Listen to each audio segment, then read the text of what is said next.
Now, what about overtraining? What do you see when someone's overtraining? What are some signs of that? I think it's a long list now. Yeah, I mean, what isn't it? Number one, performance doesn't get any better. Performance becomes stagnant. If there's the number one thing. If your performance isn't changing, but with CrossFit in mind, okay, maybe you're working on your running and your running's getting better, but what if your strength's not going up? What if your Fran time isn't going up? Okay? Performance isn't constantly changing. If you're a CrossFitter, then there's something wrong in your game. Okay? It should be constantly going up, not one piece getting stagnant. You know, if you're a runner, you know, if your performance is, if you're not getting faster at every single event you're doing, why are you doing it? If you just want to go out and run, okay, great. Then that's what you should go do. You know, but you know, overtraining, number one thing, performance. Because the mindset for runners has been, I need to run longer in order to run faster, or run more to run faster. But it's yeah, they got to run long in order to go long. It's kind of like you can't eat fat because you're going to get fat, almost, which is contrary to what actually happens. If you eat fat, you don't get fat. It's your choice in carbohydrates, the intake of carbohydrate. And to run long and slow is not going to make you faster at any distance, no matter how far that distance is. Going out and just running to run isn't going to do anything further for your fitness. That's proven. I mean, there's studies that go back to the 1930s on that. Did everybody pay attention to them? I mean, sure, there's a lot of people who paid attention to them, but not everybody. I think we've paid the closest attention to it, to where we have a greater understanding of what you can get away with in terms of volume and not.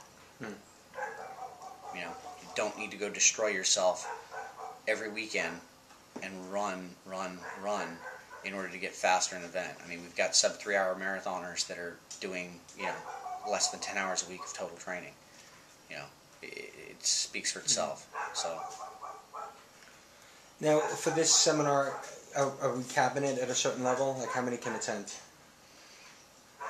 As many as you can get. Okay. I've got enough coaches in the area. All right. Yeah. And now, leading up to an event, whether it's like the OC Throwdown or the Games or an ultra marathon, what do you suggest, like going 2 weeks prior? Wait, training regimen. Yeah. Training regimen for so. Say that again. For like the Throwdown. Yeah.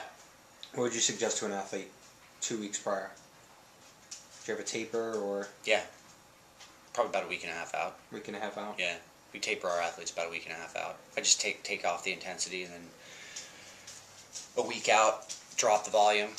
I actually send them out on a, you know, like for endurance athletes, I'll send them out on their first easy 45-minute, 1 hour run.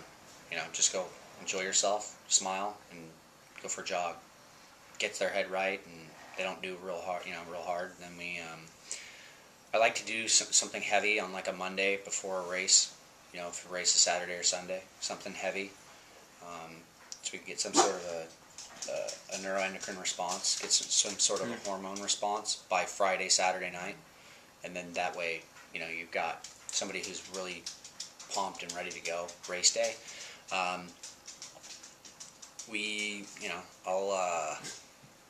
Like the biggest workout they do that week is the strength, and then the next day I'll probably have them do some 200-meter repeats. Like 8 of them, just a mile of running. And then maybe a light Metcon workout later in the afternoon. Something that's not going to leave them destroyed. Wednesday I have them take off. Thursday I have them do like a Tabata at 80%. And then Friday take it off. And then Saturday race. That's in a nutshell, that's kind of the quote-unquote taper that we put out.